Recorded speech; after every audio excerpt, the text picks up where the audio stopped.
Là, je faisais une blague avec le PQ tantôt, là, les gens, il y a des gens qui l'ont pas appris. Là. C'est une blague, ok? Ce que je voulais dire, c'est que les bobos de Montréal ont le droit de voter pour un parti si ça leur tente. C'est pas en soi une raison pour disqualifier le parti. C'est tout ce que je voulais. Ça me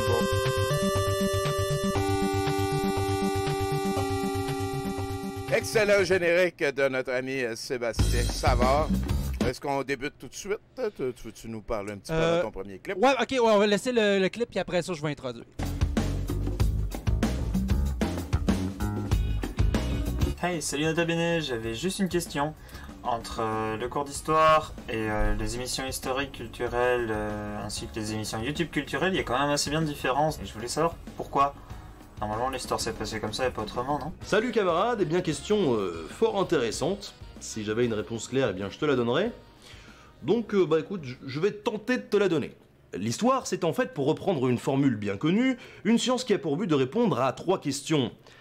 Qui sommes-nous? D'où est-ce que l'on vient? Et où est-ce qu'on va? À l'origine, chez les Grecs, on ne distinguait pas vraiment l'histoire des mythes. Ce n'est qu'à partir du 5e siècle avant notre ère, avec Hérodote, que l'on considère parfois comme étant le père fondateur de l'histoire, que l'on cherche à démêler le vrai du faux. En effet, on cherche à enquêter et à comprendre les événements, mais aussi à critiquer les sources et les témoignages. Au Moyen-Âge, la situation évolue et l'histoire est alors bien différente de celle que l'on peut connaître aujourd'hui. On ne fait que peu attention à la cause ou à la conséquence des événements relatés, puisqu'ils sont alors perçus comme étant l'œuvre de Dieu. Les récits historiques sont souvent écrits sous forme de chroniques ou d'épopées, et ils concernent alors surtout les saints ou les héros que l'on glorifie et dont on vante le courage, la vertu ou la foi. Vers la fin du Moyen-Âge, l'histoire, qui était alors au service de l'Église, se met au service des rois et des seigneurs. Les faits relatés sont alors clairement au service de ces derniers. Ainsi, le même récit d'une bataille, selon qu'il est écrit par le vainqueur ou le vaincu, est assez différent, puisque le premier aura tendance à exagérer, tandis que le second cherchera au contraire à minimiser les faits. Si souvent ces récits sont assez orientés et incomplets, c'est aussi à cette époque que les auteurs de récits historiques commencent à compiler les sources, à faire attention à la chronologie et à chercher ce qui se rapproche le plus de la vérité.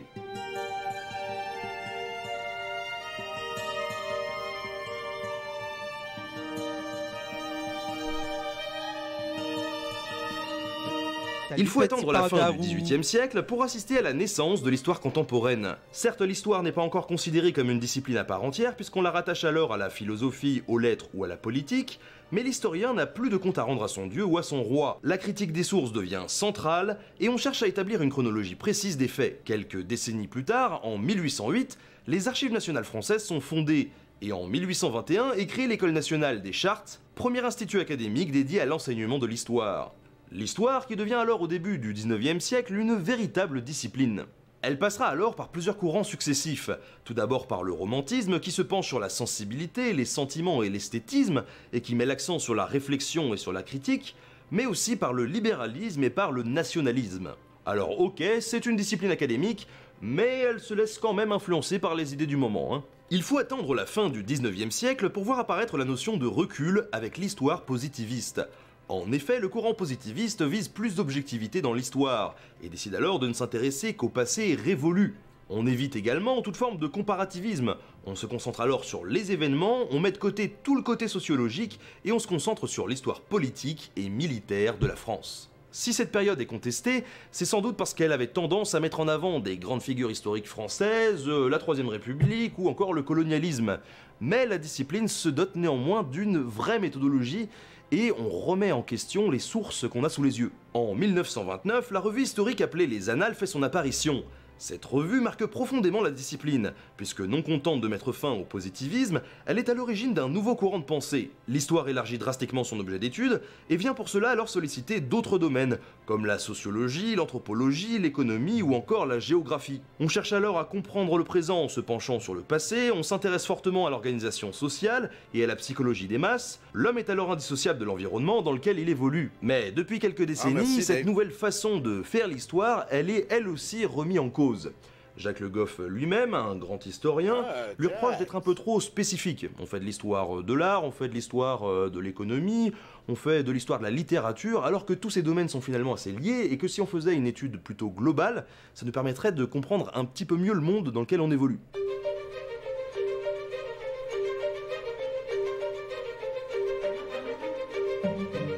L'histoire a de toute époque été utilisée à des fins personnelles ou politiques.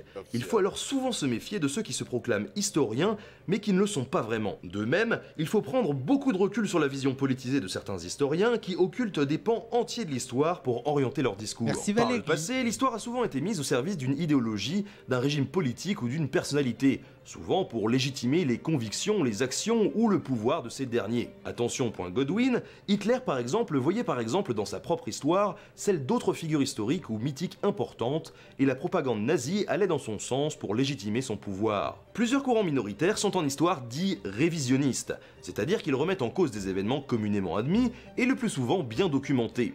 Le plus connu de ces mouvements est certainement le négationnisme qui conteste ou minimise les crimes de guerre du Troisième Reich, mais on en trouve des moins connus et des plus étranges, comme le récentisme. En effet, selon Anatoly Fomenko, le créateur de ce mouvement, eh bien en fait l'histoire de notre monde ne commencerait qu'au Xe siècle environ. Voilà. Selon les hypothèses de Fomenko, qui sont selon lui basées sur des statistiques, de l'astronomie, des mathématiques et des textes soi-disant mal interprétés, Jésus aurait été crucifié en 1083 à Constantinople, les croisades et la guerre de Troie seraient en réalité un seul et même événement, et toute l'histoire antique ne serait qu'une invention des jésuites au XVIIe et XVIIIe siècle. Alors les hypothèses récentistes, elles sont réfutées par une grosse majorité d'historiens, d'astronomes, de mathématiciens, etc. Mais il n'empêche que certaines thèses sont défendues par des scientifiques qui parfois se contredisent les uns les autres. J'ai bien vu où il y a quelqu'un qui a donné un abonnement. Jamais pour but d'être spectaculaire ou d'être partisane.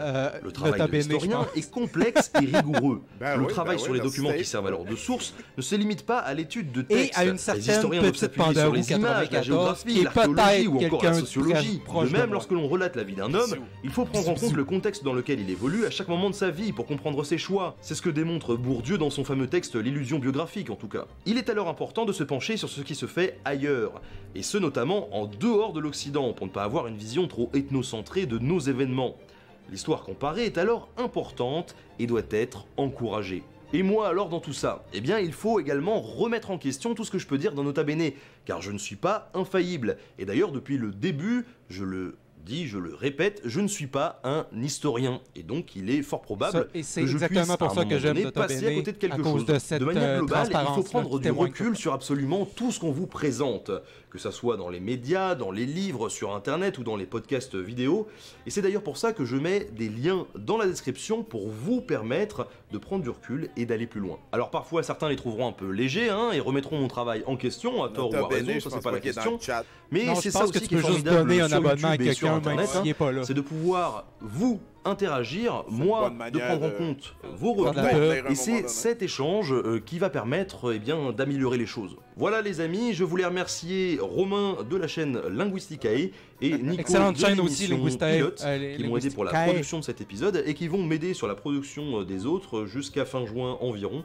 le temps que je finisse l'écriture de mon livre en fait. Partagez l'épisode, laissez un petit like si ça vous a plu, c'est important, et puis n'hésitez pas non plus à laisser vos commentaires comme d'habitude pour qu'il y ait de nombreux débats super cool et respectueux avec les autres internautes. Je vous rappelle aussi qu'il y a le Tipeee, et c'est toujours de là que je tire la majorité de mon salaire chaque mois, donc voilà, si vous avez envie, la possibilité et tout le tralala, eh bien je vous en remercierai.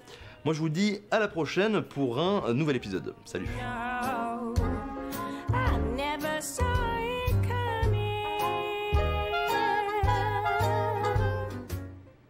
Ici, il y avait des livres. Comment qu'on fait le sachoir en histoire avec Maxou Bissou? Bonjour!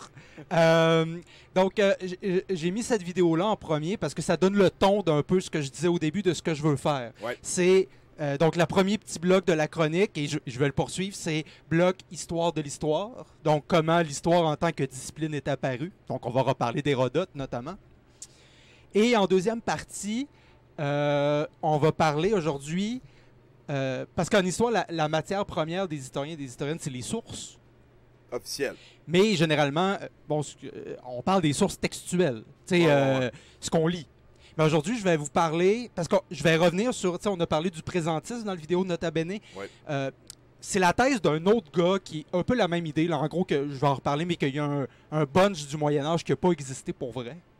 Et moi, je vais vous le présenter, mais moi, je vais débunker ce gars-là et je vais instrumentaliser ça pour vous présenter toute les autres sources qu'on peut utiliser en histoire autres que des textes. Ah, j'aime ça. Parfait. Et ben moi, mon objectif central, c'est un peu de former, faire un peu éducation à la citoyenneté scientifique, mais au lieu de, comme certains le font avec les sciences naturelles, ben moi, je vais le faire avec de l'histoire, parce qu'au-delà de ce qu'on va parler, c'est un appel à la capacité à réfléchir par soi-même sur les sources. Puis en même temps, même au-delà de l'histoire, c'est réfléchir sur analyser des données. Puis ça va mieux savoir où on s'en va pour savoir où on est allé. Ben, il disait Okume, là, je suis bien d'accord avec ça. Mais il y a une théorie en pédagogie, dans l'enseignement des sciences, incluant l'histoire, mais toutes les sciences, qui montre que la meilleure façon de faire de l'éducation à la science, parce que dans un contexte conspirationniste, la meilleure façon d'empêcher le conspirationniste, c'est enseigner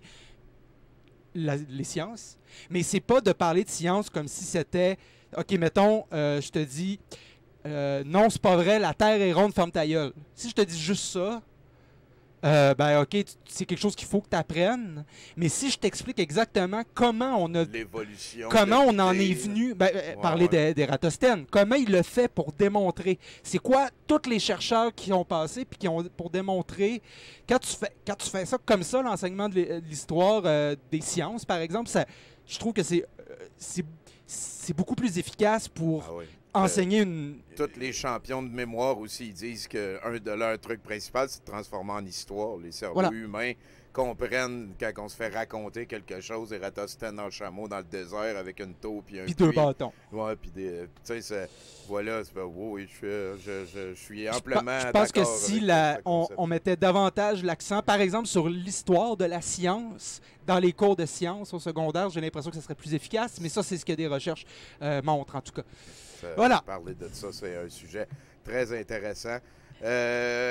Puis l'histoire, moi, me semble, j'avais appris dans mes cours d'histoire que c'est né avec la naissance de l'écriture. Ouais, ça, c'est un débat. En gros, effectivement, c'est pas l'histoire en tant que discipline qui est née, c'est on fixe généralement là la ligne dans ce qui relève du métier des historiens puis ce qui relève du métier des préhistoriens. OK, parfait. C'est juste que l'histoire commence. Mais maintenant, cette ligne-là, elle est beaucoup moins... parce qu'il fut une époque, justement, au 19e siècle, où les historiens, je le féminiserais pas parce que c'était juste des historiens ou presque, travaillaient juste sur des textes. Mais maintenant, on utilise tellement d'autres types de sources qu'on va parler aujourd'hui que cette ligne-là, elle existe encore comme une espèce de consensus informel pour se séparer le travail, mettons, mais il faut pas le voir comme un... OK, c'est moins blanc puis noir. Ouais, c'est ça. OK, je suis content d'avoir posé la question. On commence, je double-clique. Oui. Donc, en gros, je vous ai fait un PowerPoint. Ouh, ça, j'aime ça, les PowerPoint. Ben là, on va commencer avec... je vais vous parler des deux personnes qu'on appelle les pères de l'histoire. OK.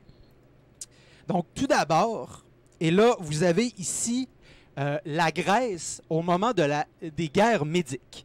Donc, entre 500 et 479 avant Jésus-Christ, où essentiellement, l'Empire perse, que vous voyez ici en orange, a entrepris d'envahir la Grèce. OK. C'est cette invasion-là qui est présentée dans le récit que vous avez tous déjà vu de 300. Donc, ce qui est une bataille qui a vraiment lieu, Thermopyle. En gros, c'est les Spartiates qui se sont mobilisés en premier puis qui ont réussi à bloquer le premier débarquement.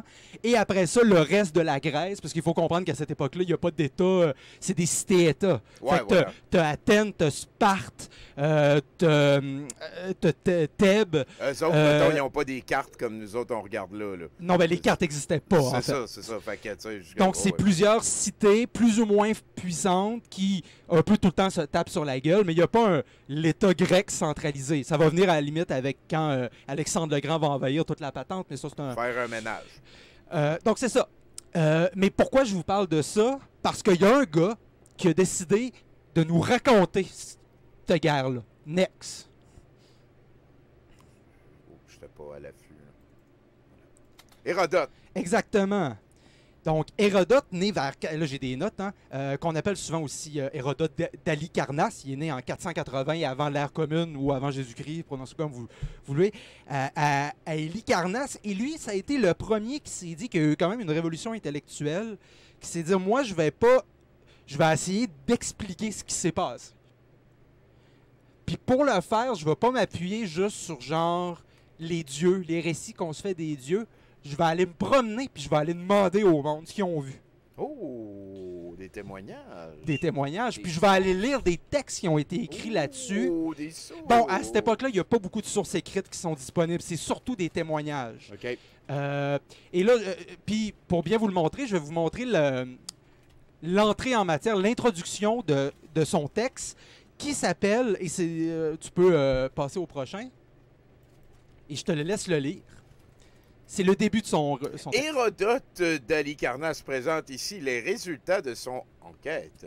Afin que le temps n'abolisse pas le souvenir des actions des hommes et que les grands exploits accomplis, soit par les Grecs, soit par les barbares, ou les deux camps, ne tombent pas dans l'oubli. Il donne aussi la raison du conflit qui mit ces deux peuples aux prises. Donc, ce qui est intéressant, c'est que enquête en grec, ça se dit historia. C'est pour ça que enquête est en italique ici. Donc, c'est le titre de son texte, c'est histoire en français, donc enquête. L'histoire, c'est l'enquête. Et là, ça, c'est révolutionnaire, comme c'est qu'il il va pas essayer de t'expliquer ce qui se passe par l'ordre du monde, par les étoiles, par les dieux. Il dit, je vais essayer de vous expliquer pourquoi il y a eu une guerre. Donc, il n'y a pas nécessairement les dieux qui sont impliqués dans la patente. Il y a genre du monde qui ont fait des affaires, puis je vais essayer de l'expliquer. J'aime ça. Je vais essayer de parler des deux côtés. Bon, c'est ça que j'ai remarqué. Il y a un biais aussi, très pro-grec parce qu'il est grec, mais quand même, c'était déjà un effort. Un effort. Puis pour le faire, il va surtout aller parler à des gens, mais il va se déplacer partout en Grèce pour aller parler à des gens. Ouais, c'est du journalisme de terrain. En fait, il est souvent présenté aussi comme un fondateur du journalisme aussi. Et de l'anthropologie. Parce qu'il va prendre souvent, il va prendre les témoignages comme il se présente à lui. Fait que, donc, tu vas avoir des fourmis qui crachent du feu. Dans telle place du monde, il y a des fourmis qui crachent du feu. Tu sais. Parce qu'il se les fait raconter. Il se les fait raconter. Puis bon, c'est un gros débat à savoir, est-ce qu'il croyait pour vrai ou il était plus dans un mood, moi, je vous dis ce qu'on me dit. Ouais. Puis à vous de... ça serait plus journaliste que chroniqueur. C'est un peu tout ça en même temps. Puis j'ai pas de réponse, mais quand même, le fait qu'il fasse l'effort d'aller consulter des gens, il y a des informateurs aussi d'un peu toutes les origines. Genre, il y a des Spartiates, des Scythes, des gens qui ont participé à la guerre. Et parce qu'il a commencé à écrire pendant la guerre et il a continué après. OK, je vais faire ça, Fausse Rebelle. À cette époque-là, il écrivait sur quoi?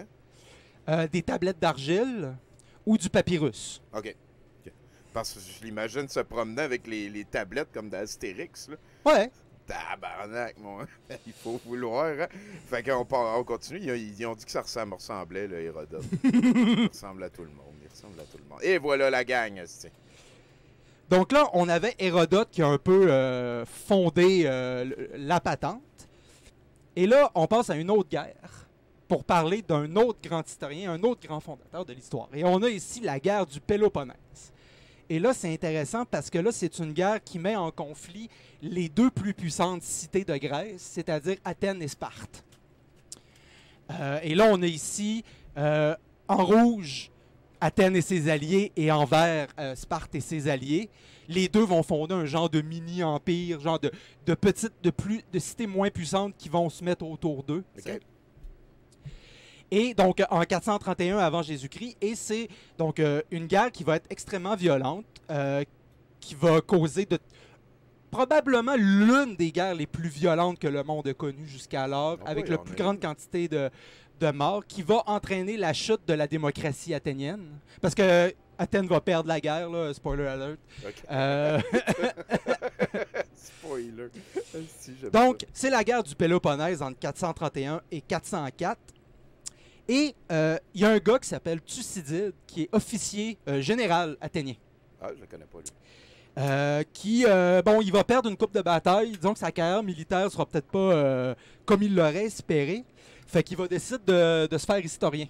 Okay. Puis il va dire, je vais raconter ce qui s'est passé pendant cette guerre-là. Puis c'est souvent lui qui est il est souvent présenté de façon... Il est présenté beaucoup plus rationnel que Hérodote, qui lui va souvent faire appel à des contes, même s'il les met en critique, il évoque quand même des dieux. C'est pêle-mêle. C'est un peu pêle-mêle. Là, lui, il dit non, je vais ne parler que des faits concrets qui m'ont été racontés concrets sur la guerre. Okay. Puis je vais me concentrer là-dessus, puis je vais pas parler de 12 000 affaires autour. Okay. Tu peux aller au prochain, que j'ai fait la même affaire pour l'intro. C'est un gros choix éditorial, ça, là. Ouais. C'est quand même big, là, peut-être. Oh, ah, ben c'est lui. Ah, ben, ouais, évidemment, c'est des bustes, hein, ça veut pas dire grand-chose. Mais ça a quand même 2000 quelque chose années, là. C'est assez capoté, ça. C'est compliqué de faire une photo dans le temps. Fallait que tu passes une couple de journées sans bouger, là. Et on a un petit quelque chose ici. Pat, tu veux-tu nous lire ça? Je peux le lire aussi si c'est trop chiant. Là. Ben, je voulais juste dire, je suis pas un clown de secours. J'étais pas invité à soir. Fait que moi, je chill le site, là. C'est ça. T'es un clown de secours. Là, je me fais écœurer. Donne-moi ton adresse, tu vas voir un clown de secours, mais je suis en avant de chez vous en clown. Tu vas voir! Niaiseux. Fait que lis-nous ça, là. Thucydide l'Athénien a raconté les différents péripéties de la guerre des Péloponnésiens et des Athéniens. Il s'est mis à l'œuvre dès le début de la guerre, car il prévoyait qu'elle serait importante et plus mémorable que les précédentes. Ah, dès le début, hein? Sa conjecture s'appuyait sur le fait que les deux peuples étaient arrivés au sommet de leur puissance. De plus, il voyait le reste du monde grec soit se ranger immédiatement aux côtés des uns et des autres, soit méditer de le faire. Ce fut l'ébranlement le plus considérable qui ait remué le peuple grec, une partie des barbares et pour ainsi dire presque tout le genre humain. Pour les événements antérieurs et ceux de l'époque héroïque, il était impossible en raison du temps écoulé de les reconstituer exactement. D'après les témoignages dignes de foi qu'on peut trouver pour la période la plus reculée, je ne les estime pas bien importants ni en ce qui concerne les guerres, ni sur les autres questions. Donc là, il y a beaucoup de choses intéressantes là-dedans. Vraiment, je me demandais ce qui se passait. La révolution de Thucydide, c'est qu'il est le premier à apporter une thèse, une hypothèse de travail, qui dit s'il y a une guerre, c'est parce que ces deux États-là étaient les plus puissantes et que la guerre était un peu inévitable à cause du contexte politique. C'est la première fois que quelqu'un, en ce qu'on n'appelle pas encore les sciences humaines, dit voici j'ai une hypothèse, j'ai une analyse que je veux démontrer qu'elle est la bonne. Et sa thèse, elle est encore largement utilisée de jour pour interpeller les gens en sciences politiques vont souvent l'utiliser, ce qu'ils appellent le piège de Thucydide. Il y a beaucoup d'analystes qui l'utilisent pour analyser les relations entre la Chine et les États-Unis. Pour dire que s'il y a une guerre éventuelle entre la Chine et les États-Unis, c'est exactement parce que c'était les plus grandes puissances qui ne pouvaient plus s'endurer, si je puis dire. Et que toutes les autres faisaient des alliances tout de suite. Exactement. Sinon, il y allait... Donc, Thucydide, c'est souvent présenté à la fois comme l'un des fondateurs de l'histoire et de la science politique. OK. Donc, il a bien fait d'arrêter d'être soldat. Oui, c'est ça. Et là, c'est intéressant parce qu'il parle... Pour les événements antérieurs et ceux de l'époque héroïque, il veut dire les mythes. Okay. C'est ça qu'il parle. Il dit en gros, les mythes, c'est trop loin, c'est trop peu fiable. Puis il dit, la période les plus reculées, je ne les estime pas bien importants. En gros, ces sources-là, ils sont pas fiables. Puis moi, je veux juste me pencher sur le concret. Ouais. Pour ça, c'est révolutionnaire. Effectivement. Là, je sais pas si à date, j'espère que je vous ennuie pas. Ben non, c'est bien parfait. Moi, j'aime beaucoup ça. Donc, voilà, c'était... juste finir là-dessus. Oui. Il utilise une multitude de sources, des poèmes, des discours qu'il a entendus, des traditions orales, des traditions écrites. Il va vraiment dans tous les types de sources auxquelles il avait accès. Évidemment, il n'est pas parfait, notamment les discours qu'il présente dans ses récits. C'est souvent lui qui les a écrits lui-même. Genre, il dit tel dirigeant a fait un discours, voici le discours, c'est lui qui l'a écrit, mais il dit mais c'était à peu près ça qu'il a dit là. C'est à peu près ça qu'il a sûrement dit. Bon, on n'est pas encore rendu dans la super, mais quand même c'était une étape. Voilà, on peut passer au prochain. Merci Thucydide. Donc là, j'ai fini mon bloc Histoire de l'histoire. Okay. Et là, on rentre dans la sauce. Okay. On rentre dans la théorie du temps fantôme, proposée par l'allemand Heribert Illig en 1991, il dit que la période de 297 ans, qui va de 614 à 911, donc entre les deux petites lignes rouges qu'il y a là, a jamais existé. Fait qu'on serait là 277 ans, là. On Ouais. serait même pas en l'an 2000. OK. C'est ça. Donc, ce qui implique notamment la vie de Charlemagne et Charles Martel, des grands personnages importants, la vie de Mahomet aussi. Ah, En tout cas, mais on va y revenir. ouais. On peut aller au prochain truc. Ah, c'est le Leave My Charlemagne Alone. Ouais, Big historien. non, mais c'est ça, c'est tous les événements qui n'ont pas eu lieu. OK, voilà. Dont, ça c'est tout. Pourquoi je le mets? Parce que c'est tous des éléments que je travaille dans ma thèse. Moi, je travaille sur cette période-là. Ouais, OK. T'es bien Fait que genre, l'admonitio 789, là, le capitulaire admonitio generalis, qui est un peu l'un des premiers grands recueils de lois en Occident. Le roi Charlemagne... C'est là qu'il a inventé l'école.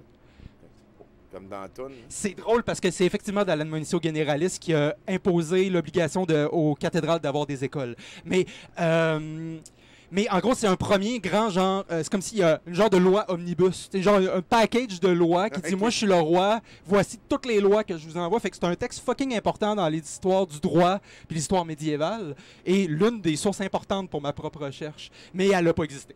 Ça fait partie de Big Historien. De sa thèse à l'autre Moffat. Ouais, c'est ça. OK. Wow, hein, conseil de Francfort. Destruction par les Francs de Charlemagne. Oh non, livre Charlemagne Alone. On passe au Oui, prochain. excuse. Alors, lui, sa théorie, c'est que l'empereur Othon III, qui est au centre ici à gauche, qui tient une boule, là, le pape Sylvestre II, celui qui est entouré avec un cercle rouge, c'est moi qui ai fait le cercle rouge, et l'empereur byzantin Constantin VII, qui est à droite ici en train d'être couronné par le Christ, ayant tous les trois vécu à la fin du 10e siècle, auraient conspiré ensemble, se seraient rencontrés les trois. Maintenant, il y en a deux qui sont là ensemble. On a la moitié du complot. Deux tiers, ben ouais. Auraient conspiré ensemble afin de placer leur règne en l'an 1000. Parce que, d'une part, ça faisait prestigieux d'être en l'an 1000, selon Illig, là. Et aussi... oui, c'est ça. Il aurait préféré que leur règne se déroule en l'an 1000. Et aussi, ils ont inventé la figure de Charlemagne pour se donner, lui à gauche, pour se donner une légitimité. Genre dire, ben moi, je suis le successeur de Charlemagne. Ben que je vais inventer Charlemagne. Fait que Charlemagne n'a jamais existé. C'est lui qui l'a inventé pour se donner une légitimité. Pour se donner une légitimité. Bon, sur quoi le dude saucier se base-t-il? Sa thèse principale, c'est que l'implémentation du calendrier grégorien. Tu peux passer à la prochaine. Wow. En 1582, le pape Grégoire impose un nouveau calendrier. Parce que le calendrier julien qui avait été imposé sous l'ère de Jules César avait pris du retard. Il était mal adapté aux révolutions de la planète. Donc, il y avait un problème astronomique, puis il fallait comme un peu resetter le calendrier. Fait que le pape impose un nouveau calendrier, qui est le calendrier grégorien, qui est le calendrier qu'on utilise toujours de nos jours. Oui, à cause depuis il y a des années bissextiles. C'est exactement ça. Puis il y a des règles fucking complexes aussi de certaines années bissextiles qui devraient l'être, ne le sont pas, là, mais en tout cas. Donc ici, on a juste le moment de l'adoption du calendrier grégorien selon le pays. C'est pas fondamental, mais c'était juste pour plugger mon calendrier. Je trouvais pas d'image pour exemplifier le calendrier grégorien. Non, mais j'aime ça. Je savais pas que c'était. Mais regarde, l'Écosse. Hein? Wow. Arabie Saoudite 2016. Ouais, c'est ça, j'ai trouvé ça. Qui utilisait le calendrier musulman. Et autre élément important, La Chine. l'URSS en 1900, au moment de la Révolution. OK. On devient moderne. C'est ça. 1918. Donc, c'est ça. Donc, en gros, et là, il faut que je le lise parce que je suis pas capable de me rappeler son... Le vieux calendrier julien, introduit en 45 avant l'ère commune, était bien connu pour prendre un jour de retard par siècle sur la révolution de la Terre. En 1582, ce décalage aurait dû être de 13 jours, donc. Or, les astronomes de Grégoire en auraient apporté qu'une correction de 10 jours. Il manque donc 3 siècles. Donc, il y a 3 siècles qui ont été enlevés. Ça, c'est une preuve. Ça, c'est plus simple, ça, que... Non, mais il y a une explication. Je viens avec l'explication de pourquoi. Oui, bien sûrement. Lui, il a décidé qu'il n'avait pas. Next. Et là, merci, Jim Carr. C'est très généreux. Merci beaucoup. En fait, le truc que notre copain oublie, c'est que Illig a oublié de prendre en considération que la réforme du pape Grégoire n'avait pas pour objectif de faire concorder son calendrier avec le calendrier julien au moment de sa création en 45, mais plutôt de le faire concorder avec le concile de Nicée en 325, parce que le concile de Nicée, c'est lui qui a fixé la date de Pâques. OK. Ici, c'est la règle pour la date de Pâques, là, qui a été fixée. C'est pas ça qui est écrit sur le truc en grec, c'est une image du concile de Nicée. Donc, il faut attendre l'équinoxe du printemps, qui tourne autour du 21 mars. On attend la pleine lune suivante, puis après, le dimanche d'après, c'est Pâques. Donc, le pape Grégoire, lui, ce qu'il voulait faire, c'était faire juste que la Pâques tombe à la bonne date, selon cette règle-là. OK. Donc, il voulait pas faire fitter les deux avec l'ancien calendrier, il voulait le faire fitter avec la bonne date de Pâques. C'était à cause de ça le 3 siècles, parce que le concile a eu lieu en 325. OK, je comprends. Donc, c'est ça le... Ça explique le 3 siècles. Tout est réglé. Donc, on peut passer... OK. Et donc, l'autre problème de la thèse de Illig, c'est qu'il oublie qu'il existe un monde à l'extérieur de la France et de l'Allemagne. J'avais remarqué ça, moi aussi. Donc, pendant la période qu'il dit que les gens en Europe ont conspiré, premièrement, il se passe des affaires en Angleterre. C'est à cette période-là qu'on a... D'ailleurs, on voit ce que cette carte-là présente dans la étonnamment bonne série de Last Kingdom. OK. Que vous avez peut-être vu, qui est pas si mal pour une série historique, là. Quand même pas si mal. C'est l'historien qui le dit. Je sais pas parfait, mais pour une série historique populaire de 2022, ils ont fait un solide effort. En gros, c'est à cette période-là qu'il y a le premier roi qu'on peut vraiment appeler d'Angleterre, ce qui est en rouge ici, parce qu'il a entrepris de regrouper la multitude de royaumes. Donc c'est pour ça qu'il est aujourd'hui appelé Alfred le Grand. Parce que c'est un peu présenté comme le premier roi d'Angleterre, entre guillemets. Pas le premier roi anglais, parce que les Anglais, il y en avait plein, mais c'est le premier à avoir unifié la patente. C'est devenu une figure importante en Angleterre, aussi parce qu'il s'est battu contre l'invasion des Vikings. Ah, ben voilà. Ce qui est le Danelaw, ce qui est en mauve, c'est les territoires qui avaient été conquis par les Norvégiens. Danelaw. Ouais. Next. Let's go, Alfred. Il oublie aussi qu'il se passe des affaires en Orient.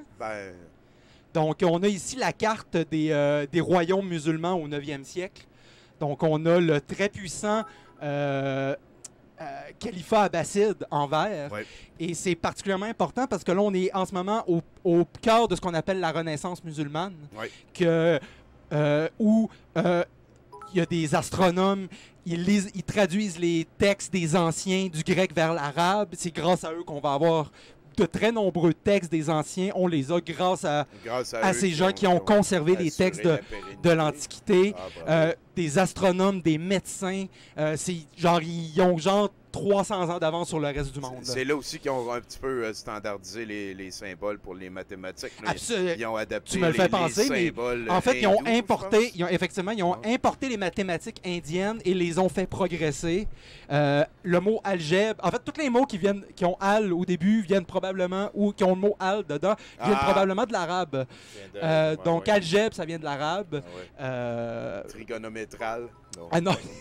Mais donc, non, c'était des grands mathématiciens aussi, puis des grands philosophes, des grands théologiens, et une société qui était super ouverte aussi. Il y avait pas de... Il y avait des politiques de tolérance pour les chrétiens et les juifs. Donc, voilà. Bravo. Il se passait ça. Et si tu me permets, je veux juste prendre un instant pour remercier vraiment sincèrement les gens. Vous êtes très généreux, c'est très apprécié.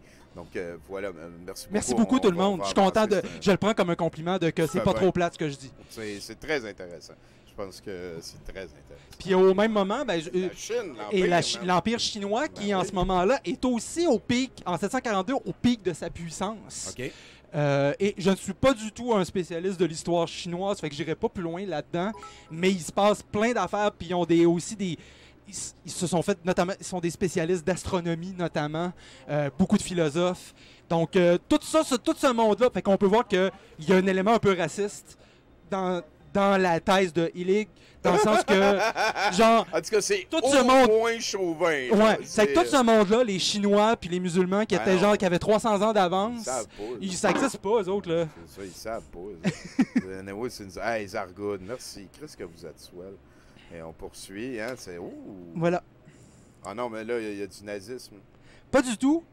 On rentre dans les éléments qui nous permettent de dire que l'histoire a existé.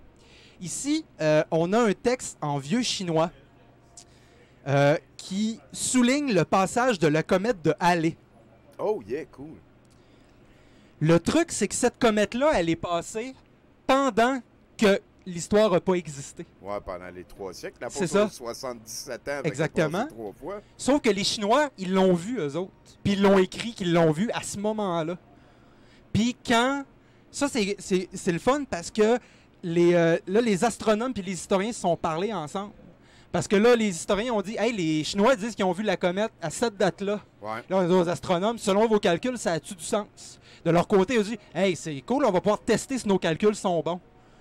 Puis ça tombait pile dessus. Pile dessus. Ouais. Donc, ça pouvait pas être autre chose que la comète de Halley. Fait que là, c'est la thèse de l'autre muffin, c'est encore plus torché. C'est ça. OK. Ouais, j'aime ça. Puis tu sais, lui, il s'est basé sur 2-3 interprétations de croche, puis il a décidé qu'il connaissait tout mieux que tout le monde qui travaillait là-dedans. C'est assez citoyen. Donc c'est ça, c'est l'image que la comète a été observée par les Chinois en 684, en 760 et en 837, qui tombaient pile dessus. Pile dessus. Ouais. Hey, je peux-tu te demander quelque chose, Pat, s'il te plaît? Gars, en haut, là, lève les bras. Tu peux prendre un des objets qu'il y a là puis me l'envoyer. On va montrer un des trésors du musée. Ouais, c'est parfait, ça. On va montrer un des trésors du musée à nos amis très généreux en ligne.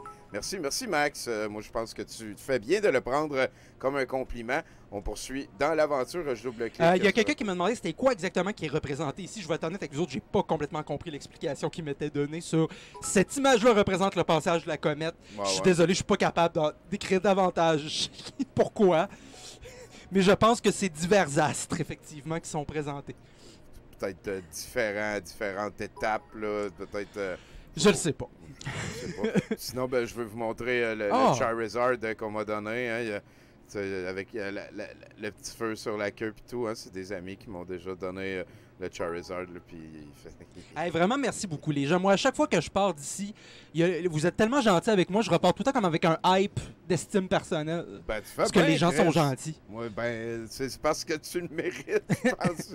Les gens, oui, sont gentils, mais il y a une source à ça quelque part, puis elle est en train de nous parler de choses qui m'intéressent beaucoup. Moi, l'astronomie puis la science, c'est les deux affaires que...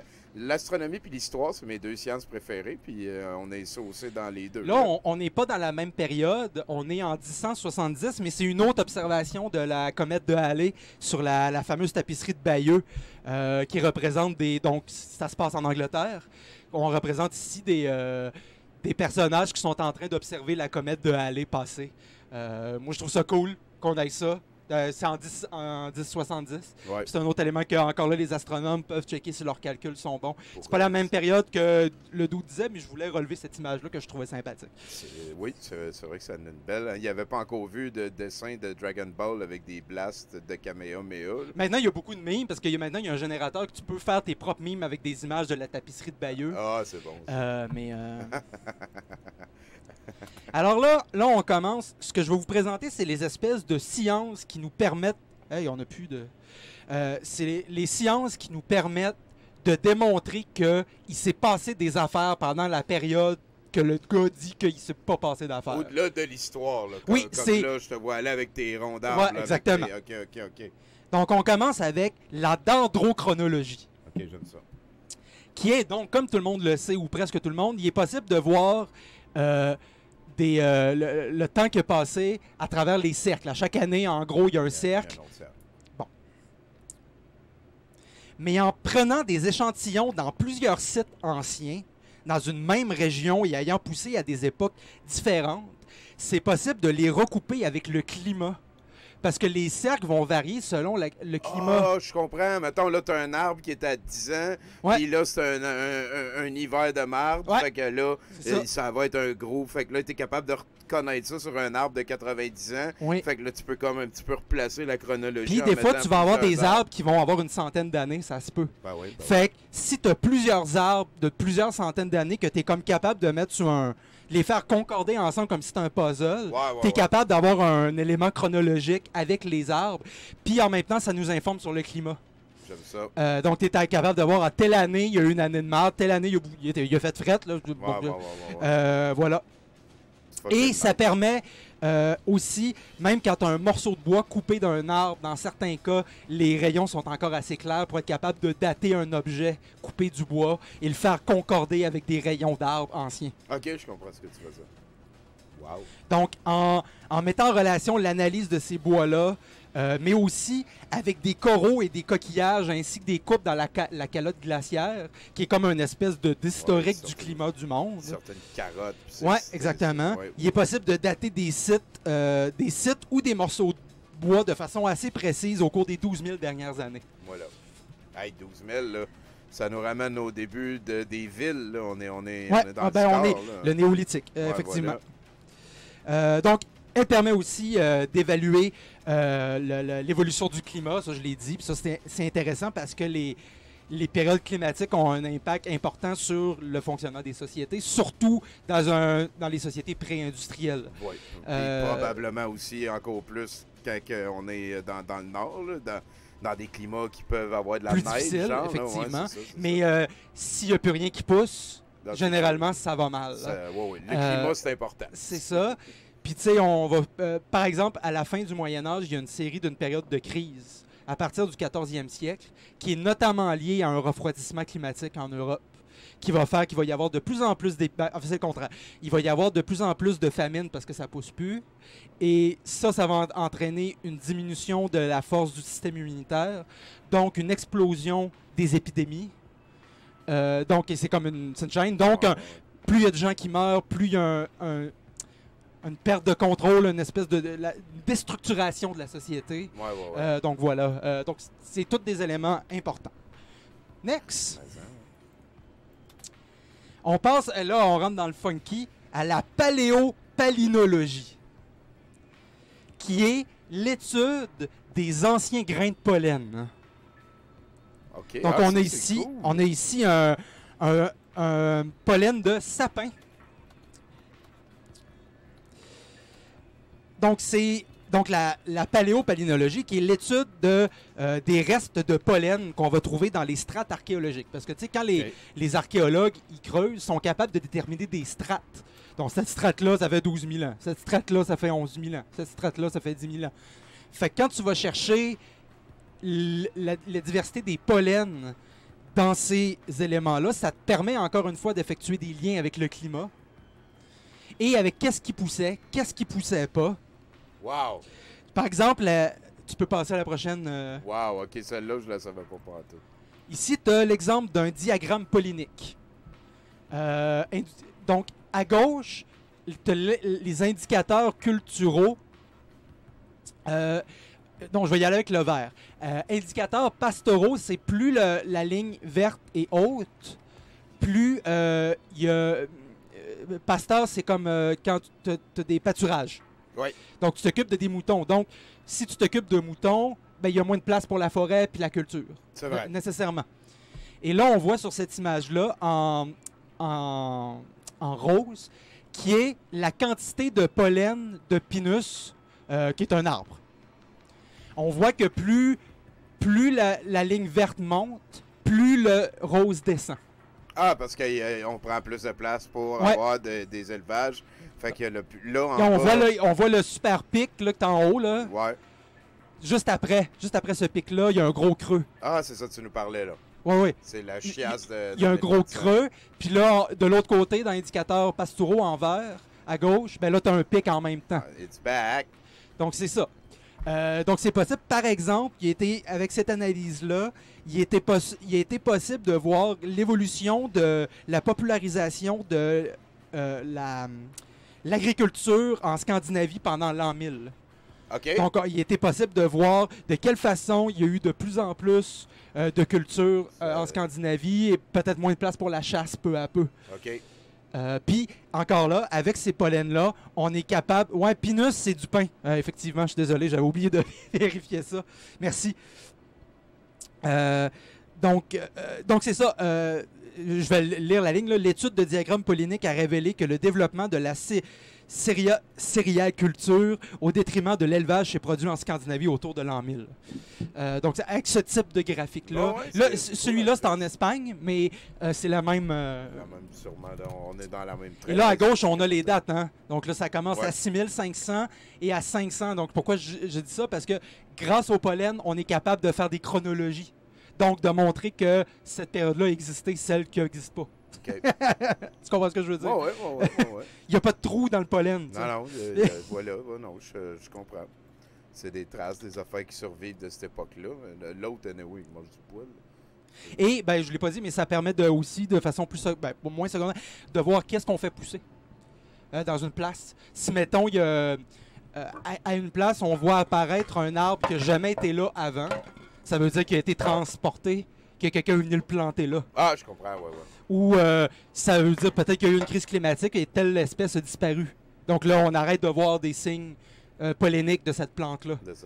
Des trucs comme ça. C'est capoté, ça, pareil. Wow.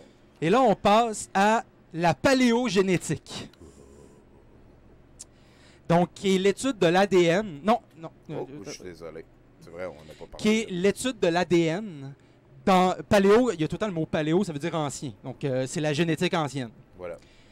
Puis, grâce à la génétique, on est maintenant presque capable, presque de génération en génération, de voir l'évolution des populations. Sur plusieurs milliers d'années. Oh, wow. Ouais. Et de voir, et en faisant des relations entre la génétique qu'on prend sur le territoire, on est capable de déterminer les mouvements de population. Donc là, on a ici des développements de population pendant la préhistoire, donc 6000, 5000 avant Jésus-Christ. Et en vert, là, on a des mouvements de population qui ont été démontrés. Là, c'est plusieurs cultures, l'impressa culture, parce que souvent les archéologues ils vont parler de culture plutôt que peuple, parce que quand c'est des peuples qui sont identifiés juste avec de l'archéologie, on ne sait rien sur eux, mais on a juste leur style d'objet qu'ils laissent. Ouais. Fait qu'on va parler de culture, genre avec un nom qui est lié souvent au territoire. OK. Donc, mettons, l'impressa culture, ben là, elle est présente dans ce territoire-là, mais c'est possible d'effectuer avec le vert, donc de montrer qu'il existe une relation, mettre une relation entre le style des objets qu'on a trouvés et les mouvements de population qu'on voit avec la génétique. OK, je comprends. Donc, les deux se valident l'un l'autre. Ouais. Manifestement, ça a du sens qu'eux étaient rendus là parce que c'est la même culture puis ils ont la même génétique que le monde qui se sont rendus là. Ouais. Puis, la génétique, elle nous permet aussi de déconstruire les théories ridicules parce que on voit l'évolution de la génétique dans le temps, puis on est capable de remonter vers des ancêtres communs à plusieurs époques. Par la génétique, je peux te dire que toi et moi, on est des descendants de Charlemagne. Parce que il a eu beaucoup d'enfants, non, mais je veux dire, comme à peu près plus de la moitié de la population européenne. Ah ouais, hein? Pas parce qu'il y a eu plusieurs enfants à une époque où la population était plus réduite. Je pense qu'il y a eu 18 enfants, ça a vérifié. Mais on est capable de voir l'évolution de la génétique presque de génération en génération et de voir qu'il y a un fil cohérent qu'on est capable de remonter à des gens qui ont bien existé, bien que quoi qu'en dise l'autre. Puis il y a plein de trucs intéressants qu'on peut faire avec la paléogénétique, notamment au grand déplaisir des néo-nazis. Des recherches dans des tombes de vikings ont démontré que les guerriers vikings étaient multiethniques. Parce qu'on a trouvé des corps qui étaient de personnes asiatiques ou qui venaient du Maghreb. Donc, probablement, les Vikings, c'était des grands marchands qui voyageaient un peu partout dans le monde. Puis il est probable qu'ils embauchaient du monde un peu partout pour se joindre à eux autres. Genre, t'es pas pire, toi, ça te tente de venir avec nous autres. Mais ça, c'est drôle parce que l'extrême droite utilise souvent les Vikings, genre c'est les purs. Les purs sangs qui se battent, mais ouais. probablement, ils ont trouvé des femmes qui se battaient aussi grâce à la génétique. Ben non, c'est pas vrai, ça, c'est des menteries. Les femmes, ça se bat pas. Je suis pas en train de vous dire qu'il y avait autant de femmes que d'hommes qui se battaient, mais on a clairement trouvé des reines guerrières Voilà. et des gens de diverses populations à travers le monde. Puis c'est le type de truc que ce type d'analyse nous apporte en histoire. Ouais, voilà. J'aime beaucoup ça. Ah oui, puis juste finir ça nous donne aussi des informations sur le mode de vie que vivaient ces populations-là, parce que tu peux voir certains traits. Par exemple, on est capable de démontrer que les hommes de Néandertal étaient intolérants au lactose. Ah! Ce qui veut dire qu'ils ne consommaient pas de lait. Ce qui veut dire, ce qui est intéressant, qu'ils ne consommaient pas de lait. Parce que Homo sapiens, lui, a rapidement commencé à consommer du lait de d'autres animaux. OK. Donc, il a perdu sa... Parce que, a priori, on est tous... On est intolérants On est tous intolérants. Théoriquement, on devrait tous être intolérants au lactose. C'est pas le monde qui est intolérant au lactose qui a un problème, c'est le monde qui sont tolérants au lactose qui ont un problème. Qui ont quelque chose de différent, en tout cas. Manger du fromage, c'est pas un problème. Oui, non, mais il y a beaucoup il y a beaucoup de personnes intolérants au lactose dans les populations asiatiques, dans les populations autochtones, tout simplement parce que nous, on vient d'une culture qui mange du fromage puis qui boit du lait de vache. Que oui. Donc, on a développé ça, mais on devrait pas, théoriquement, parce que c'est pas naturel. Le lait, c'est fait pour les bébés. J'ai déjà entendu dire ça. Et ça permet aussi d'étudier les épidémies. Parce que on peut trouver des restes de virus et les étudier. Puis les analyser par l'intermédiaire... Ah, OK, c'est la musique. Est-ce que j'entendais un son? Oui, c'est la musique. Et on est capable de les... on est capable d'étudier ces maladies-là et de voir la diversité des populations. On fait des études sur la diversité des populations dans les villages aussi, dans les croisés, les villages qui ont été établis par les croisés. On a constaté, par exemple, qu'ils étaient plus multiethniques qu'on le croyait. Bon, voilà. On peut ça passer. finit souvent de même, on dirait, hein, qu'ils sont plus multiethniques qu'on pensait, là. Se garder peu. Mais là, ça, vous en avez très certainement entendu déjà parler, qui est le fameux carbone 14. Ah oui. Qui est la datation au carbone 14, qui est une façon de dater. Tu peux aller au prochain, voir, je suis plus sûr si j'ai quelque chose là-dessus. Non, OK, tu peux revenir. Désolé. OK, puis là, ça, je vais le lire parce que là, c'est un élément de comment ça marche le carbone 14. C'est une façon de dater des objets organiques, c'est important. Il y a d'autres moyens de datation pour les objets non organiques, mais là, je parle juste de celui-là parce que je peux pas parler de tout. Organique, c'est du bois, ça a été vivant. Là. Ça a été vivant. Donc, les organismes vivants absorbent au cours de leur vie du gaz carbonique qui contient des isotopes de carbone 14. À leur décès, ce carbone 14 commence à se dégrader à une vitesse c'est ça l'élément, c'est qu'elle se dégrade à une vitesse constante. Donc, tous les 5730 ans, la quantité de carbone 14 présente dans les organismes morts se désintègre à 50%. C'est la fameuse demi-vie. Ouais. Donc, en 5730 ans, la moitié du carbone 14 a disparu. Ce qui veut dire que grâce à ces calculs-là, et en comparant le taux de carbone 14 et le taux de carbone 14 qu'il y a actuellement, en fait, actuellement, c'est 1950. Parce que pour les calculs, il a été calculé en 1950, puis on est resté à 1950 depuis ce temps-là. Okay. Fait que quand vous avez des recherches en archéologique qui écrivent genre 8000 ans avant le présent, quand ils disent avant le présent, ça veut dire 1950. C'est pour ça le présent, entre guillemets. OK, je comprends. Puis de toute façon, la forte pollution atmosphérique aujourd'hui a complètement fucké le carbone dans l'atmosphère. Pas vrai? Donc, on peut plus vraiment faire le calcul avec le carbone actuel. Parce qu'on a rajouté trop de carbone. Ouais, il faut s'en tenir au carbone de 1950. Oh, wow. Sinon, ben, oui. Donc, c'est ça. Donc, on est capable de calculer à peu près, et ça dépend des objets puis de leur à quel point ils sont éloignés dans le temps, mais on est capable de révéler l'âge d'organisme. On n'est pas capable de révéler... Je recommence. C'est 50 000 ans le maximum qu'on peut faire avec le carbone 14, ce qui est déjà pas mal, mais notre limite qu'on est capable d'aller, c'est 50 000 ans. Okay. Parce que 50 000 ans, il y a eu le temps de tout s'évaporer. Ouais, c'est ça. Et moins de 400 ans. Donc, on n'est pas capable d'aller à moins que 400 ans de nous. OK. Parce que là, il s'en est pas assez disparu. Il n'a pas assez de parties, puis ça sera pas assez précis. C'est ça. Mais on est capable d'avoir des taux d'à peu près entre 50 et 100 ans de précision Chris, hein, c'est pas à peu près, par exemple. Puis on peut tout à fait le faire pour le Moyen-Âge, parce que je sais pas si ça, c'est un élément de sauce. D'ailleurs, le fameux suaire de Turin, peut-être que tu en as déjà parlé, où on disait que c'était le tueur qui avait enveloppé le Christ. Ben ça, cette thèse-là, elle a été détruite justement par le carbone 14, parce que on a montré que le suaire avait été conçu entre 1260 et 1390. C'est quand même pas mal longtemps après la mort de JC. C'est ça. C'est ça.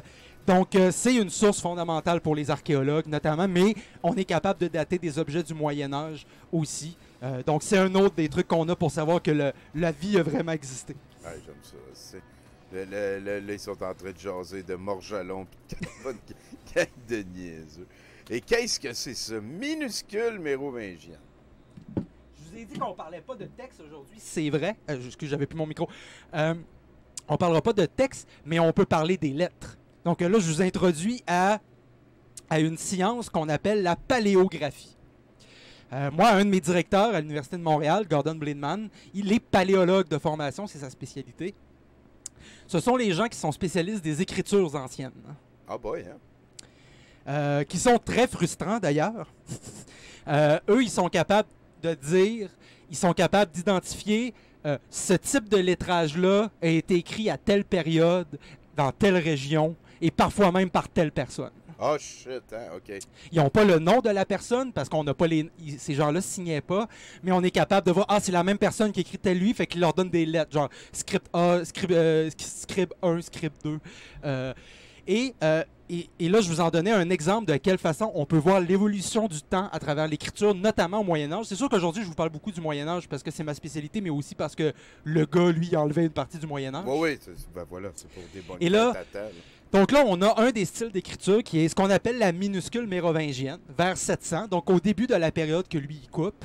On a des lettrages qui sont très irréguliers, qui sont pour nous très difficiles à lire. Bon, là, c'est du latin aussi, mais les lettres sont très allongées, souvent dans un seul trait très allongé. Et si on va, mettons, une centaine d'années plus tard, là, on a la minuscule Caroline au 9e siècle, où là, on a des lettres qui sont beaucoup plus régulières parce qu'ils se sont beaucoup inspirés des lettrages sur pierre des Romains. OK. Donc là, on a des lettres qui sont plus petites, plus séparées, plus claires. On est capable, même si tu lis pas le latin, tu peux quand même pas mal identifier les lettres. Ouais. Magna, Deferio, c'est ça. Ferruere. Puis il y a quelque chose de très harmonieux. Tu vois les lignes, alors que l'autre, les lignes descendaient en bas. Là, tu vois vraiment qu'il y avait des lignes. D'ailleurs, on les voit encore un peu, les lignes qui ont été utilisées. Ça, c'est les coups de baguette sur les doigts, là, à un moment donné. Exactement. Ça finit par marcher. Et si tu vas un peu plus loin,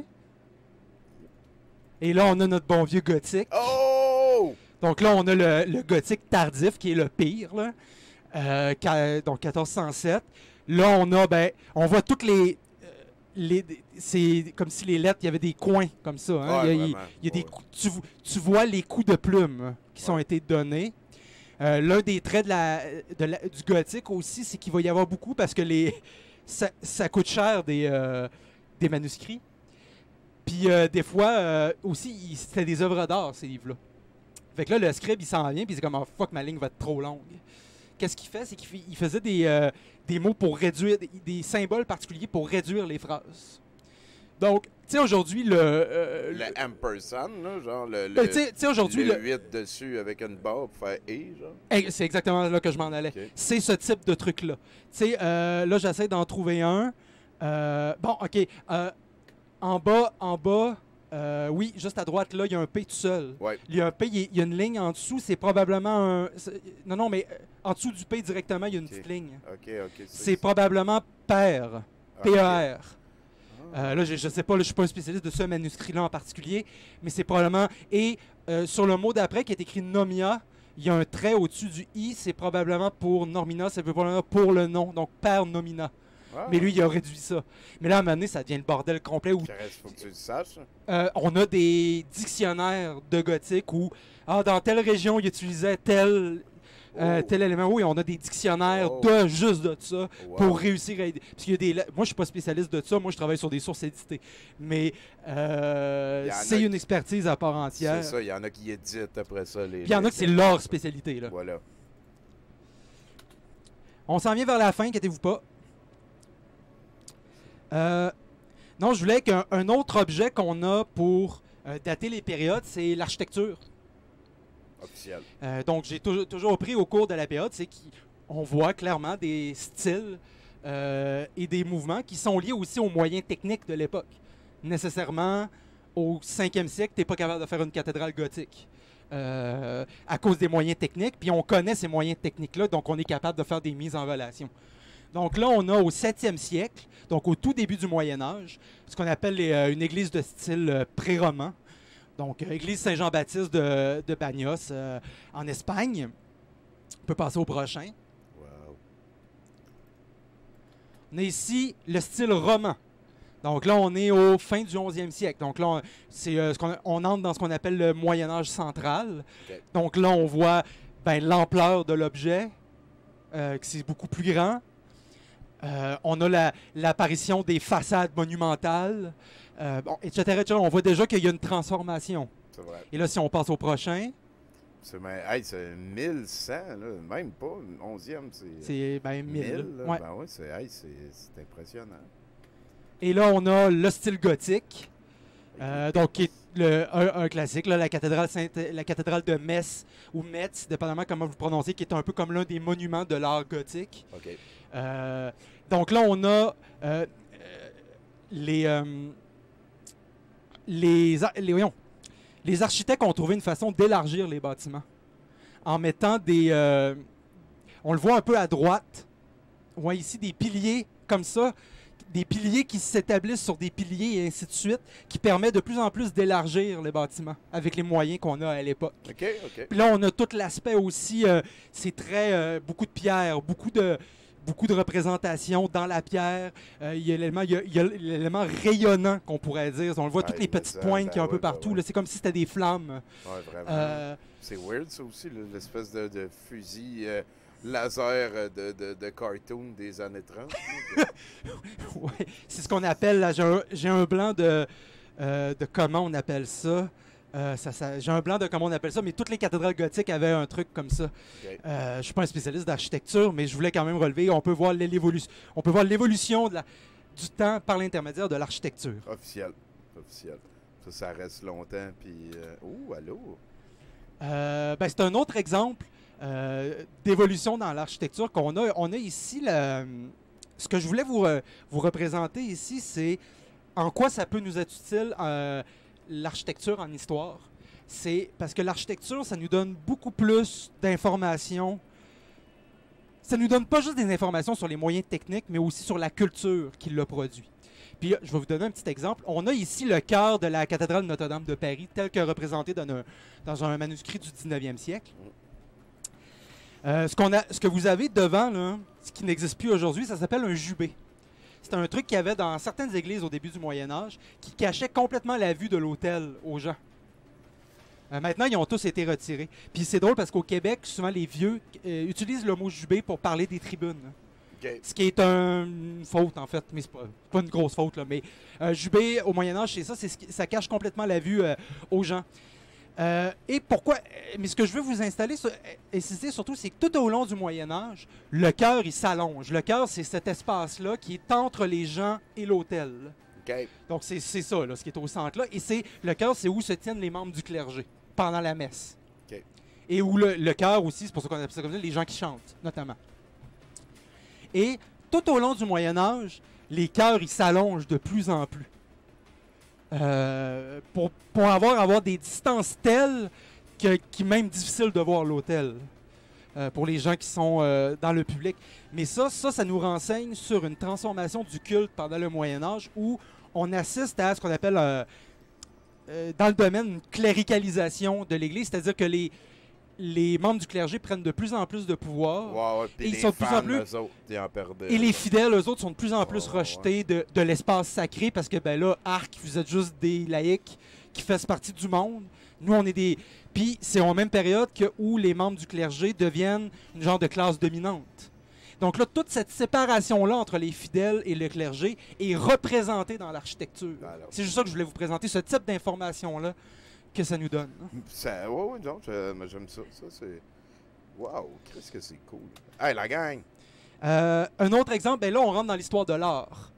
Là, ici, on a ce qu'on appelle un gisant. On a ici le gisant d'Aliénor d'Aquitaine et d'Henri II au 13e siècle, qui est en gros, c'est leur tombe. Et sur la tombe, tu les sculptais souvent en train de dormir ou en train de sourire, en train de faire des... Souvent, les hommes, on le voit mal, mais Henri tient une épée. C'est un chef de guerre, donc il tient une épée. Elle, c'est une femme, on lui donne un livre, mais elle donnait beaucoup d'argent au monastère, fait qu'on lui a mis un livre. Mais ils sont souvent présentés, on le voit mal ici, souriants ou juste bien. T'sais, ils ont les yeux fermés, puis ils sont bien. Si tu regardes le prochain, on a ici un transi du 15e siècle.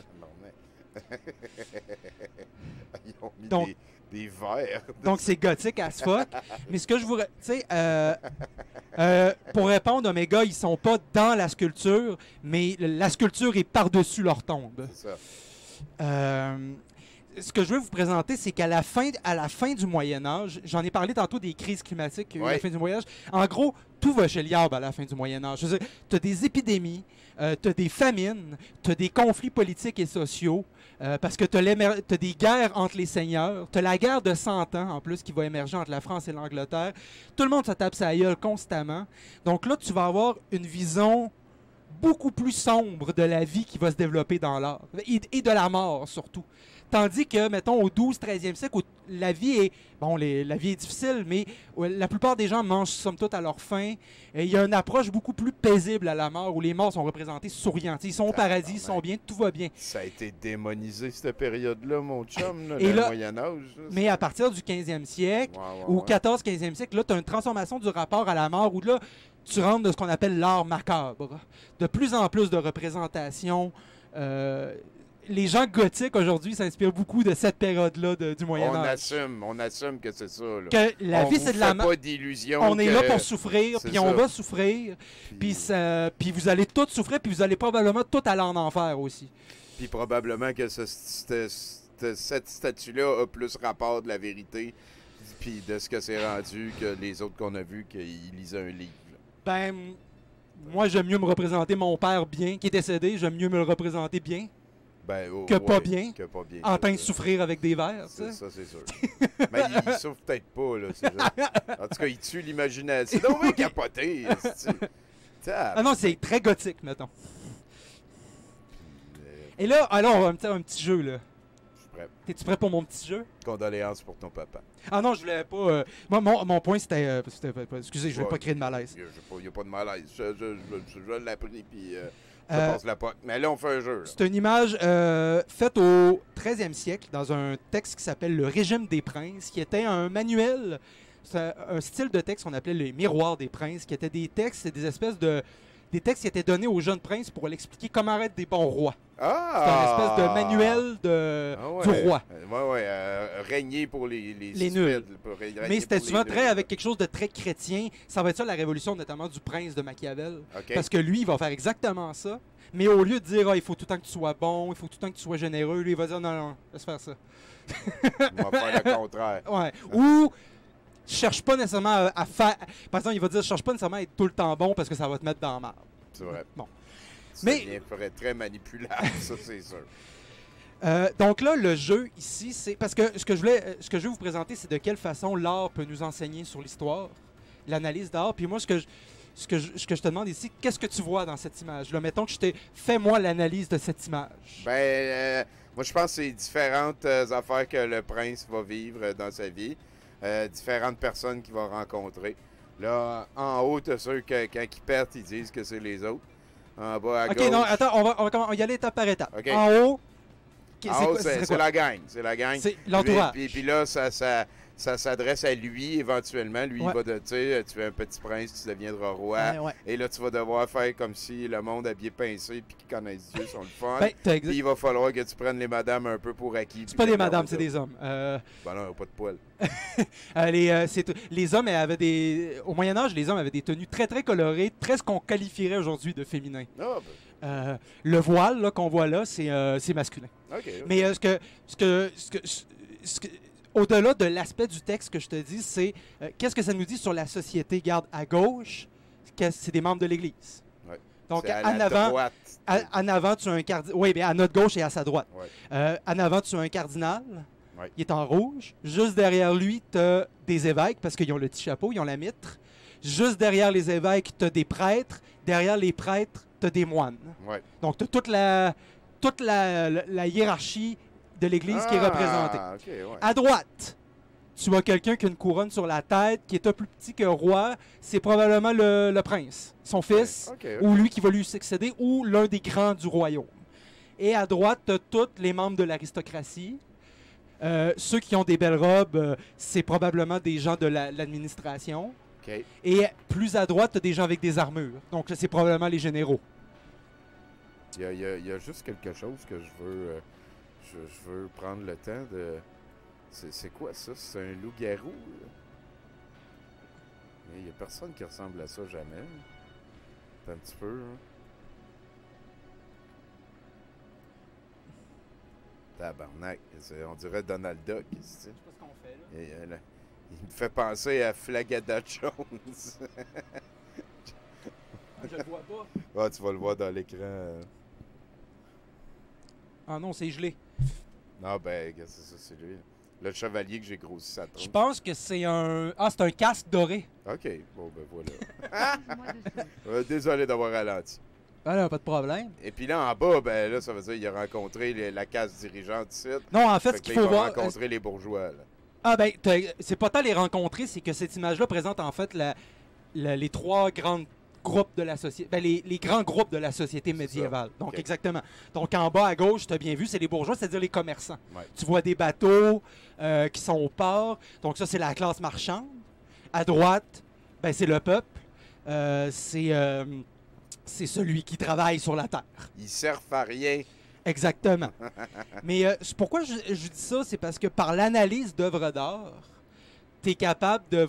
Tu vois pas nécessairement la société telle qu'elle est, parce que c'est une représentation artistique, mais elle est telle que la personne qui l'a dessinée se la représentait ou voulait à quoi elle ressemble. Ça veut dire que les membres de l'aristocratie qui faisaient ces trucs pour le roi, le prince, l'aristocratie se représentait le monde de cette façon. Il y a le roi au centre. Probablement que si ça avait été le pape se serait mis au centre. Mais le roi se présente au centre. À sa droite, il y a les membres du clergé, donc c'est son entourage. Et il y a tout le peuple, mais c'est ainsi que se représente la société. Alors que, bon, il y a probablement plus de catégories que personne de ça, c'est plus complexe que ça. Mais c'est comme ça qu'on se la représente. Puis je trouve ça... l'histoire de l'art, les historiens de l'art, c'est beaucoup ça qu'ils font. C'est voir quels sont les éléments de perception et de mentalité qu'on trouve dans les œuvres d'art. OK. Puis, je suis pas d'accord, hein? On voit ici le peuple et ils ont un camion. Fait que, il y a un camion de la liberté avec le peuple dans le jadis. Et le change ici, les sceaux, hein? Ben oui. Et là, je vais finir avec plein de petits éléments qu'on appelle... Avant, on appelait les sciences auxiliaires de l'histoire. Maintenant, on les appelle les sciences historiques parce que c'était un peu méprisant de les appeler les sciences auxiliaires de l'histoire. Puis ce sont des gens... toutes les petites sciences qu'on peut utiliser pour dater des objets. Donc ici, on a la sigillographie, qui est l'étude des sceaux, effectivement. Donc on est capable ici... Ici, on a l'évolution des sceaux des abbesses de la Cambre du 15e au 18e siècle. Donc on est capable d'avoir une évolution à partir d'en bas à droite jusqu'en haut à gauche. OK. De l'évolution des sceaux. Et là, ça dit quelque chose. L'analyse du sceau en lui-même, ce qui est écrit, ce qui est représenté, va dire quelque chose sur la façon que ces gens-là se représentent. Mais tu as aussi un élément juste de purement d'évolution dans le temps. Que tu es capable de tracer l'évolution dans le temps chronologiquement. Si on trouve une lettre avec celui-là ici, ça veut dire qu'il est de cette période-là. Exactement. Sigillographie. Hey, dis ça, man. Là, on a l'héraldique, qui est la science des... qui est la science des emblèmes, des blasons, c'est le mot que je cherchais, merci. Ça apparaît surtout au 12e siècle, donc il n'y en a pas vraiment à l'époque que le dude dit que le Moyen-Âge n'existe pas, mais je voulais quand même le mentionner. C'est un des éléments qu'on a appel en histoire médiévale pour se représenter des moments. Ça apparaît surtout au 12e siècle, quand il est devenu important pour les guerriers de s'identifier au combat. Okay. Parce que quand tu as une gang de dudes en armure, que tu vois pas à face jamais, c'est ça. Ça peut être pratique de s'identifier. Ouais. Puis peu à peu, c'est devenu quelque chose d'honorifique. C'est-à-dire que quand tu es membre de l'aristocratie, tu as le droit héraldique. Et désormais, vous pouvez faire votre héraldique par l'autorité de l'héraldique du Canada, qui est sous l'autorité du gouverneur général. Il y a un registre sur Internet, le registre de l'héraldique du Canada, à peu près toutes les... Déjà, aussitôt que tu es premier ministre ou gouverneur général, tu en as un gratis, mais la plupart des universités en ont. Wow! C'est ça, il y a des artistes officiels de la gouverneure générale qui fait, j'en connais une, qui a une formation en histoire médiévale et qui maintenant fait des héraldiques. Qui a fait des héraldiques, c'est donc bien cool ça. On peut passer au next. On a j'ai presque fini, la philologie. Okay. Pas la philosophie, mais la philologie, qui est l'étude des lettres et des langues. L'analyse des textes anciens et leurs langues pour faire souvent des comparaisons entre les divers textes et les divers manuscrits pour souvent, mettons, essayer de découvrir quel est le manuscrit initial. Parce qu'on est dans une période où les gens copient. Fait que là, on va partir d'une multitude de copies, puis avec les points communs, on va aller recouper c'est quoi le texte initial. Okay. Ou on va aller analyser l'influence de langues étrangères. Là, j'ai sorti, juste pour me gâter un peu, j'ai sorti ça, c'est un texte que j'analyse dans ma propre thèse. Okay. Donc, c'est un texte en latin qui décrit la messe.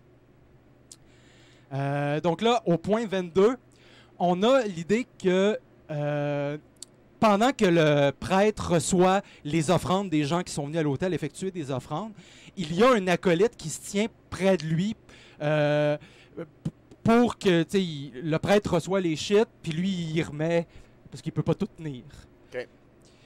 Et cet acolyte-là tient aussi un contenant pour recevoir le vin des fidèles. Okay. Et il utilise le mot, l'auteur le manuscrit, il utilise le mot canam. Comme les noces. Sauf, non, ça veut dire, c'est comme une canne, comme en anglais. Mais ça, c'est intéressant parce que c'est pas un mot latin. Mais ça, c'est un texte en latin, mais ça, c'est pas un mot latin. C'est un mot germanique. C'est pour ça que ça a été resté en anglais. C'est comme le week-end en France, genre. Non, mais ça veut dire que la personne qui a rédigé ça probablement parlait allemand. OK. Et a probablement été influencé par la langue allemande. Ouais, donc, c'est ce type d'analyse-là avec le texte. On est capable de voir l'évolution des langues dans les textes et l'apport de d'autres langues à travers le temps. OK. Voilà. Les mélanges de cultures, encore une fois. La numismatique, qui est l'étude des monnaies. Et ça, c'est particulièrement pratique parce que la monnaie, on en a depuis l'Antiquité la plus ancienne. Ouais, vraiment. Donc là, on est capable de voir qui règne, de quelle façon ce monarque-là se représente, parce qu'il y a toujours, généralement, il y a un côté fils, même dans les monnaies anciennes, il y a côté face et côté pile. Okay. Donc du côté face, bon, c'est pas le cas ici, bon, mais généralement du côté face, c'est de quelle façon le monarque se représente. Est-ce qu'il se représente avec une épée, il se représente avec une couronne, ça dit quelque chose sur la façon qu'il veut transmettre au monde. Ouais, voilà, son image. Je suis plus chumé, je suis plus genre, je vais te couper la tête si tu me fais chier. Exactement, il y a toujours du texte qui est inscrit. Et ça nous renseigne. Et l'un des grands bijoux de la numismatique, c'est que puisqu'à peu près toutes les sociétés en ont, c'est possible de suivre chronologiquement une société de façon très près. Si tu arrives dans une place où, OK, cette monnaie-là, elle date de 1222, on le sait, c'est écrit dessus, ça date de 1222. Il y a des bonnes chances que... Ou du moins, pas avant. C'est ça, ça sera pas avant 1920. C'est mieux dit comme ça, j'ai l'impression. C'est ça. Donc, et on en a évidemment, parce que on en a un ici, une monnaie qui date du 8e siècle, de la période que notre élite dit qu'il n'existe pas. Ah, ben là, ça va être difficile, ça aussi. C'est une monnaie de Louis Ier le Pieux, qui est mort en 840. C'est ça. Le Pieux. Puis là, regarde, tu vois, il se représente dans un chat à prier avec ses chums. Ouais. Fait que, alors... Et là, je finis avec ça, qui est la bioarchéologie médiévale. qui est, ben, évidemment, il y a l'archéologie. Je suis pas revenu sur l'archéologie parce que je me doute que vous savez c'est quoi l'archéologie. Ouais. Mais donc, je voulais mettre une sorte d'archéologie qui est la bioarchéologie, qui est essayer de regarder les corps pour savoir peut-être de quelle maladie pourrait être atteint, quelles étaient les maladies de l'époque, quelles étaient peut-être des déformités qui auraient été fréquentes, OK. des trucs comme ça. Donc ici, on a l'hypoplasia. Je l'ai lu juste en anglais. J'ai pas trouvé c'était. Ah non, c'est ça. C'est l'hypoplasie linéaire de l'émail. C'est les lignes qu'on voit dans les dents, qui est un signe qui est généralement, qui est un défaut, une déformation des dents, OK. mais qui est souvent lié à un manque, malnutrition dans la jeunesse. OK. Donc, si on arrive dans une place, et c'est arrivé, par exemple, il y a une archéologue qui est arrivée dans un lieu en Suisse où il y avait elle a trouvé 374 dents présentant ce symptôme-là. Il y a peut-être eu une famine, quelque chose dans Exactement. le Il temps. s'est passé quelque chose, en tout cas. Ouais. Donc, à la fin du Moyen Âge. Qu'est-ce que c'est? Euh, Et une autre ici? Ça, je passe rapidement, c'est l'archéologie, mais on peut passer. OK. Ben sinon, Non, mais... c'est terminé. Ah, OK. C'était mon dernier. Ben, je vais finir avec ça de bord. Donc, ici, on a des fouilles archéologiques. C'est des recherches toutes récentes, d'ailleurs, en 98, où c'est des villages où s'étaient établis des croisés pendant les croisades. Et on pensait que le village était très petit. Mais elle a découvert que elle a découvert des rallonges, mettons qu'on. Puis ce qui est fou, c'est que c'est un village qui existe toujours, qui est encore des gens qui vivent là. OK. Genre, Ok. c'est au 13e siècle, puis il y a encore des gens qui habitent ce village-là. Moi, déjà, je trouve ça fou. Mais comme elle a découvert, et là, on l'a à droite, qu'il y avait tout un bout du village qui avait disparu. Et donc, le village était plus grand qu'on pensait. Donc, Ouais. donc, ce qui démontre qu'il y a eu une plus grande immigration européenne qu'on le pensait. OK. Voilà. Tabarnak, hein, c'est assez Donc, compliqué. ben, je m'arrête avec ça. Mais là, je vais tout présenter. Donc, je vois tous des éléments qu'on peut utiliser en histoire pour comprendre le passé. Ouais. J'ai beaucoup aimé le premier bloc aussi, Ah oui. l'histoire de l'histoire. Là, dans le clip de Nota Bene, il disait que c'était Hérodote qui avait comme commencé ça, puis ça a été pas mal pareil jusqu'au Moyen-Âge, à skipper quand même une bonne Ben part. ça va être des éléments sur lesquels je vais revenir dans Ben, mes, j'ai dans mes très prochains hâte, blocs. peut-être parler du bloc arabe aussi, là, Exactement. le califat. C'était cool. Merci, Maxime. Fait que j'espère que vous avez bien aimé ça. C'était Fait excellent. que la prochaine fois, je vais encore faire un bloc Histoire de l'histoire où je vais m'avancer un peu plus. Et je vais parler de d'autres méthodes de l'histoire. J'adore ça, c'est parfait. Merci, envoyer des bisous à notre moi, bon ami Elodie. Maxime. Ce qu'on fait, c'est qu'on va écouter le générique de la fin. Ah oui, encore et une ma fois, toune. dans Ah oui, notre- le générique oui, et ma toune. Ouais, je vois pas comme ça. Moi, je peux couper ça comme ça. Puis là, je l'upload. Puis là, bon, on se fait pas striker pour la toune. Parce que Max, il m'envoie une toune qu'on va écouter J'aime ça. juste après. Merci tout le monde. Très belle soirée. Donc, Violet, hein? Il l'a pas mis en Oh! violet pour rien, hein?